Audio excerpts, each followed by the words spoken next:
नमस्कार दोस्तों, मैं doctor Alok Singh TCM dental clinic नई बाजार पाहों से आप सभी का अभिनंदन करता हूं जन जागरूकता के इस नए वीडियो में, जहां पर हम बात करेंगे दंत स्वास्थ्य से जुड़े एक नए विषय पर। बल्कि आज हम आपसे बात करने वाले हैं स्वास्थ्य से जुड़े एक प्रकरण के ऊपर जो समाज में बहुतेरे व्याप्त है, बहुत जगहों पर व्याप्त है। जैसा कि मैंने टाइटल दे रखा है कि डॉक्टर और मिस्त्री यानी झोला छाप में फर्क होता है। यहाँ पर मैं चूंकि एक डेंटल प्रोफेशनल हूँ तो मैं डेंटल डॉक्टरों की बात करूँगा स्पष्ट तौर पे। मैं ज़्यादा किसी और लोगों की मैं बात नहीं करना चाहता हूँ, बट मैं डेंटल के विभाग में मैं इस संदर्भ में मैं बात करूँगा। तो एक डॉक्टर, प्रोफेशनल डॉक्टर में और एक झोला छाप डेंटिस्ट में क्या अंतर है, आज इसी विषय पर बहुत लिमिटेड टाइम में इस पर हम आपसे बात करेंगे और आपको बताएंगे कि आप कितनी बड़ी गलती करते हैं अपने दांतों को और अपने दांत से संबंधित इलाज को खतरे में डाल करके ऐसे लोगों के साथ। चलिए बात करते हैं। सबसे पहली बात, एक जो लेबर होता है, सपोज करिए कि उसने ईटा गारा करना सीख लिया, सीमेंट बनाना सीख लिया। धीरे धीरे करते करते 2-4 दिन कभी मिस्त्री नहीं थे तो उसने जो है ईंट की जुड़ैया करना सीख लिया। फिर धीरे धीरे रिंग बांधना सीख लिया सरिया के ऊपर, और सरिया के साथ फिर धीरे धीरे उसको जोड़ करके कालम खड़ा करना सीख लिया। कालम खड़ा करना सीख लिया तो ढलैया का मटेरियल डालना सीख लिया, उसको पीटना सीख लिया और उसको पटरा लगा करके जमाना सीख लिया। तो करते करते धीरे धीरे एक दिन वो भी मिस्त्री बन गया। 10 साल 12 साल के बाद धीरे धीरे वो लेबर भी जो है मिस्त्री बन गया। तो क्या उस मिस्त्री को, जो लेबर से मिस्त्री बना है, एक इंजीनियर जो कि ऑलरेडी आईआईटी से पढ़ाई करके आ रहा है, किसी एनआईटी से पढ़ाई करके आ रहा है, क्या उसका और इसके बिल्डिंग प्रॉपर्टी में क्या आप कंपैरिजन कर सकते हैं? क्या आपको लगता है कि वो जो लेबर जो कि घर द्वार बना रहा है, लेबराई करके जो मिस्त्री बना है, जो वो बिल्डिंग बना रहा है, जो कॉलम खड़ा कर रहा है, क्या वो साइंटिफिक तरीके से कर रहा है? क्या वो एंगुलेशन का ख्याल रख रहा है? क्या वो फोर्स का ख्याल कर रहा है? जो मटेरियल वो उसमें यूज कर रहा है उनके केमिकल बॉन्डिंग का ख्याल कर रहा है? बिल्कुल भी नहीं। उसने एक ढर्रा सीखा, उसने एक काम का एक तरीका जो देखा, सीख लिया और उसी से वो बड़का मिस्त्री बन गया। ठीक हमारे दंत विभाग में भी ऐसे बहुत सारे झोला छाप प्रैक्टिशनर आपको दिखाई देंगे, जो किसी समय में शहर में गए, एज अ कंपाउंडर काम किया, एज अ मतलब समझ लीजिए कि असिस्टेंट काम किया, वहाँ पर रुई काटन थमाते थे डॉक्टरों को। और धीरे धीरे देखते देखते कभी डॉक्टर नहीं आया तो बोला कि डॉक्टर ने बोल दिया कि भैया सफाई करना देखे हो ना, कर लोगे ना? उसने बोला कि चलो क्या दिक्कत है, मैं करता हूँ, होगा तो अच्छी बात, नहीं होगा तो डॉक्टर आएगा तो करेगा ही। तो उसने हाथ आजमाया, धीरे धीरे 1 बार 2 बार में 4 बार में करना सीख लिया। ऐसे ही कोई एजेड पेशेंट आया, डॉक्टर बोला कि अरे इजी केस, लो तुम ही कर लो, नहीं निकलेगा तो हम हैं ही। तो डॉक्टर के समय धीरे धीरे वो लोग चीज़ें सीखते गए और जो फिलहाल काम चलाऊ चीज़ें हैं उतना वो देख देख के सीख लिए। और फिर उन लोगों ने सोचा कि अब इस डॉक्टर के पास काम करने से क्या फ़ायदा, चलते हैं गांव में, और यहाँ पर तो हम रहेंगे तो सिर्फ नौकर कहलाएंगे इस क्लिनिक के। चलते हैं गांव में, वहाँ पे बड़का डॉक्टर बन करके बैठते हैं। और वैसे ही लोग बहुत जगहों पर डॉक्टर बने बैठे हैं जो कि झोला छाप प्रैक्टिशनर हैं। तो आज मैं इन्हीं लोगों की थोड़ी बातें करना चाहता हूँ आपसे, ताकि थोड़ी आंखें खुलें आपकी कि आप किस तरह के खतरे से आप गुजरते हैं जब आप ऐसे लोगों के पास जाते हैं। पहली चीज़ तो इनकी प्रैक्टिस अनऑथेंटिक है, कहीं से भी अधिकृत नहीं है। कहीं से भी कोई यूनिवर्सिटी, कोई बोर्ड, कोई अथॉरिटी, कोई संगठन इनको अधिकृत नहीं करती है, इनको ऑथोराइज नहीं करती है ट्रीटमेंट करने के लिए, पहली बात। दूसरी चीज़ कि प्रैक्टिस कर रहे हैं बिना किसी लाइसेंस के, प्रैक्टिस कर रहे हैं बिना किसी अधिकार के, बिना किसी लायबिलिटी के। कभी कोई हो जाएगा तो क्या दिक्कत है, धीरे से शटर बंद करेंगे, भागते फिरेंगे किसी दूसरे जिले में, 4-6 महीना बाद फिर प्रकट होंगे जब मामला ठंडा हो जाएगा। और मैंने पहले ही बोला कि ये लोग सिर्फ जो कंपाउंडरी करते हुए, जो नौकरशाही करते हुए ये लोग सीखे हैं कंपाउंडरी करते हुए नाखों से, वही दो चार काम जैसे दांत उखाड़ना, मसाला भरना, दांत का नाप लेना, ये सब डॉक्टर अक्सर बड़े बड़े जो डॉक्टर्स हैं वो अपने असिस्टेंट को बोल देते हैं कि तुम ही कर दो।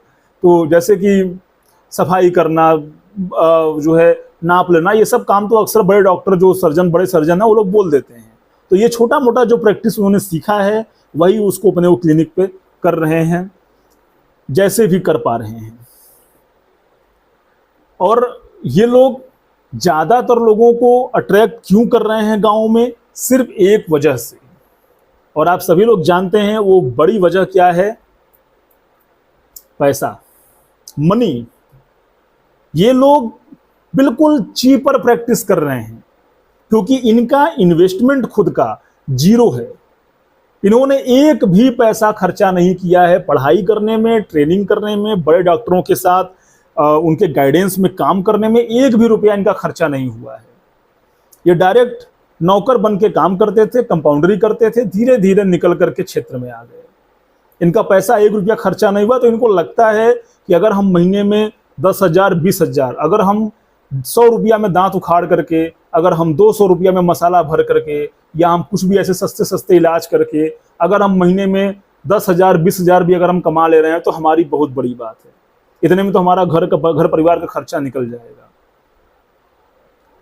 तो इनका ये जो चीपेस्ट प्रैक्टिस है, जो इनका चीप प्रैक्टिस है कि हाँ सस्ता इलाज का हम कर देंगे, भले उसमें खतरा ही खतरा हो, सिर्फ यही एक वजह है कि ये लोग अट्रैक्ट करते हैं। आप जरा विचार करिए, मैं इनकी बात छोड़िए, एक बताइए, जो एक प्रोफेशनल डेंटिस्ट है, जो एक प्रोफेशनल डॉक्टर है, जो बीडीएस, एमडीएस इत्यादि की पढ़ाई करता है, अगर मैं सिर्फ यूजी लेवल की मैं बात करूं, मैं केवल ग्रेजुएशन लेवल की बात करूं बीडीएस की, तो एक नॉर्मल पढ़ाई में 30 से 40 लाख रुपए का इन्वेस्टमेंट होता है एक डॉक्टर के। और वो डॉक्टर 30 से 40 लाख की पढ़ाई करने के बाद जब अपने क्षेत्र में आता है, जहां पर वो क्लिनिक बनाता है, उस क्लिनिक को सेटअप करने में 10 से 12 लाख, 15 लाख और कुछ लोगों का तो 20-25 लाख तक खर्चा गिरता है अपने अपने इंटीरियर के हिसाब से। लेकिन कम से कम 10 लाख तो किसी का नहीं गया, किसी 10 लाख तो होना ही होना है खर्चा एक अच्छा क्लिनिक सेटअप करने में। अब जो डॉक्टर 30 लाख 40 लाख की पढ़ाई किया है, 10 लाख का सेटअप लगाया है, वो अगर फायदा कमाए न कमाए तो बात की बात है, वो अगर अपना 10 लाख का जो सेटअप लगाया है उसका अगर मेंटेनेंस आपसे नहीं करेगा तो किससे करेगा? कोई चैरिटी तो खुद ही नहीं है कि वो डॉक्टर दान करने बैठा है कि मैं पढ़ लिया, अब जीवन भर मुझे जन भावना में दान करते रहना है। भाई उसके भी माता पिता उसको पढ़ाए होंगे कि कल को मेरा लड़का 2 पैसा कमाएगा, या कल को ये मेरे परिवार का मतलब एक आधार बनेगा, 2 पैसा की अर्निंग होगी इसकी। कोई चैरिटी तो चल नहीं रही, तो मेंटेनेंस चार्ज आप ही से लेगा ना, कोई भी डॉक्टर हो, तो थोड़ा सा कॉस्टली तो रहेगा।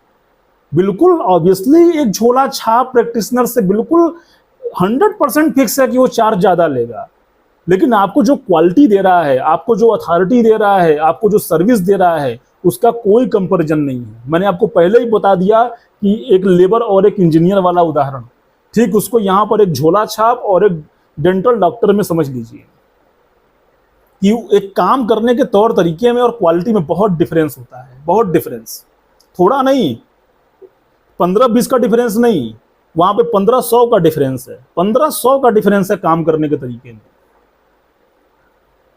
खैर अभी और भी बात करेंगे। इसके अलावा जो भी हमारे झोला छाप प्रैक्टिशनर्स हैं, ना वो ऑटोक्लेव यूज कर रहे हैं, ना वो यूवी स्टरलाइजर यूज कर रहे हैं, ना प्रॉपर स्टरलाइजेशन टेक्निक यूज कर रहे हैं, यानी जो औजार 2-4 ठो रखे हैं उसी से दिन भर पेशेंट को ठोक रहे हैं, पेशेंट का दांत निकाल रहे हैं, चाहे जो कुछ भी कर रहे हैं, और उसी को रुई से पोंछ के दोबारा दूसरे, तीसरे, चौथे पेशेंट में भी यूज कर रहे हैं।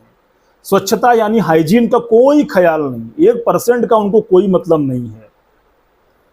चाहे उन औजारों से पेशेंट्स को इन्फेक्शन हो जाए, एक पेशेंट का दूसरे पेशेंट से, तो उससे उनको क्या मतलब है? उनको तो अपनी रोजी रोटी से मतलब है कि हाँ 200-400 रुपया एक मरीज से आ रहा है, लेकर के अपना लंबे हुए, अलग हुए अपना। अब पेशेंट कुछ भी उसकी सीरियस, उसको कोई इन्फेक्शन होगा, कोई बात होगी, तो जाएगा देखेगा अपना किसी बड़े डॉक्टर के साथ, वहां भुगतेगा अपना वो। तो ये सब कमियां हैं इन झोला छाप प्रैक्टिशनर्स के साथ। इसके अलावा मैंने आपको बताया कि ये किसी भी प्रोसीजर को कभी भी ऑथेंटिक तरीके से तो करेंगे ही नहीं, प्लस कोई भी इलाज ये करेंगे आपका, उसको कभी भी आपको डिस्क्राइब नहीं करेंगे। हम क्या इंजेक्शन दे रहे हैं, किस जगह लगाया जाता है, आप हमने जो इलाज किया है इसकी क्या ड्यूरेबिलिटी है, यानी कब तक ये चलेगा, कितना अच्छा आराम मिलेगा आपको, कितना अच्छा चांसेस है, कुछ नहीं बताने वाला आपको। उसका बस लेबरई वाला काम है, अपना घोड़ा लगाया, चिपकाया, जो करना है किया, अपना काम खत्म। आपको सही लगे तो ठीक, नहीं सही लगे तो अगली बार आप जाइए किसी बड़े डॉक्टर के पास। उसके उन लोगों की मेंटालिटी बस यही रहती है। मैं तो मोस्टली ऐसे झोला छाप प्रैक्टिशनर्स की यहाँ मैं देखता हूँ, एक्सरे की व्यवस्था नहीं है। आप बिना एक्सरे दांत का इलाज कैसे कर सकते हैं? कैसे आप किसी दांत को बाहर से देख के बता सकते हैं कि दांत के अंदर, उसके जड़ के अंदर या उसके हड्डी के आसपास कितना इंफेक्शन है, कितनी दिक्कतें हैं, कितनी परेशानियां हैं? बिना एक्सरे आप कैसे देख सकते हैं? आप भगवान तो नहीं। तो अब लोगों को मैं क्या कहूं, लोग ऐसे ऐसे लोगों के पास जा भी रहे हैं जहां पर ना एक्सरे है ना कुछ है, वो निकाला तो निकाला, वरना कुछ अगर तोड़ के, कुछ अगर फंसा रह गया, कुछ दांत का टुकड़ा उसमें रह भी गया, कल को इन्फेक्शन बनाएगा, कैंसर बनाएगा, तो भी वो जो अपना झेलेंगे। उसको क्या है, उसको थोड़े कुछ बोल पाएंगे, कुछ बोलेंगे, अपना शटर गिराएगा, चल देगा। आप जाइए अपना झेलिए किसी बड़े अस्पताल में या किसी बड़े सर्जन के साथ। क्या ही कहा जाए। और ऐसे लोग हैं क्यों क्षेत्र में, इसकी एक बड़ी वजह रही कि क्षेत्रों में जो प्रोफेशनल डॉक्टर्स हैं, बड़ी कमी थी उनकी। आज से 5 साल 7 साल पहले, 7 साल नहीं, पर सिर्फ 5 साल पकड़ लीजिए, 5 साल पहले तक मुझे याद है बहुत दूर दूर क्षेत्रों तक कोई प्रोफेशनल डेंटिस्ट, कोई प्रोफेशनल डॉक्टर नहीं हुआ करता था। तो जो थे, मतलब अंधों में जो भी काना राजा, कहावत नहीं, अंधों में कनवा राजा, तो जो थे यही थे।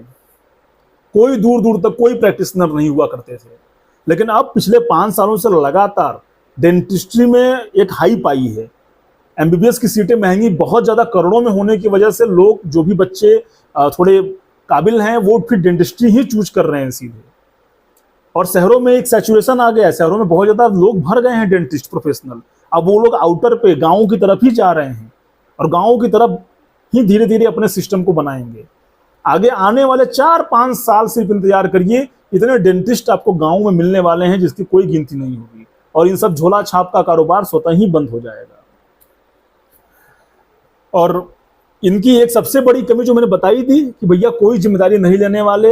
यदि आप इनसे इलाज कराने जा रहे हैं तो नीम हकीम खतरे जान, यानी ऐसे झोला छाप जो आपके जान पर कभी भी कुछ भी बना सकते हैं, ये सोच समझ कर जाइएगा। आप इनको कुछ ब्लेम नहीं कर पाएंगे। इनके ऊपर ना आप कोई पुलिस केस कर सकते हैं, कभी किसी बात पर कोई लीगल एक्शन ले सकते हैं, ना आप कुछ कर सकते हैं, कोई भी बात हो गई तो। क्योंकि वो ऑलरेडी लाइसेंस था ही नहीं, वो अपना शटर गिराएगा, धीरे से निकल लेगा। इस चीज का ख्याल रखिए, ठीक है। थोड़ा सा 50-100 रुपया बचाने के चक्कर में अपना हालत खराब मत करिए, अनऑथोराइज इलाज मत कराइए, ऐसे फालतू के लोगों से बचिए। ऑथेंटिक डॉक्टरों से इलाज कराइए। यदि आपके क्षेत्र में ऑथेंटिक प्रैक्टिस हो रही है, आपके क्षेत्र में प्रोफेशनल डॉक्टर अवेलेबल है, तो हमेशा उसको प्रेफरेंस दीजिए, उसके यहाँ जाकर के इलाज कराइए। उम्मीद करता हूँ मेरी बातों को आप समझ पाए होंगे, आप सहमत होंगे मेरी बातों से। मैं ऐसा नहीं कि मैं अपने टीसीएन डेंटल क्लिनिक पर आने को ही बोल रहा हूँ, कहीं पर भी जाइए, लेकिन किसी प्रोफेशनल डॉक्टर से इलाज कराइए। तो मिलेंगे आपसे फिर किसी और नई वीडियो के साथ। तब तक के लिए इस वीडियो को शेयर करिए ताकि ज़्यादा से ज़्यादा लोगों को पता चले, समझ में आए, चीज़ों का सही नज़रिया, चीज़ों के बारे में सही सोच उनके अंदर डेवलप हो। और डेवलप हो रही है, धीरे धीरे बहुत डेवलप हो रही है। मैं उम्मीद करता हूं कि आगे आने वाले समय में निश्चित तौर पर लोग बहुत सजग रहेंगे और इस बाबत ख्याल रखेंगे। आपका समय देने के लिए और हमारी बातों को सुनने के लिए बहुत बहुत धन्यवाद, शुक्रिया।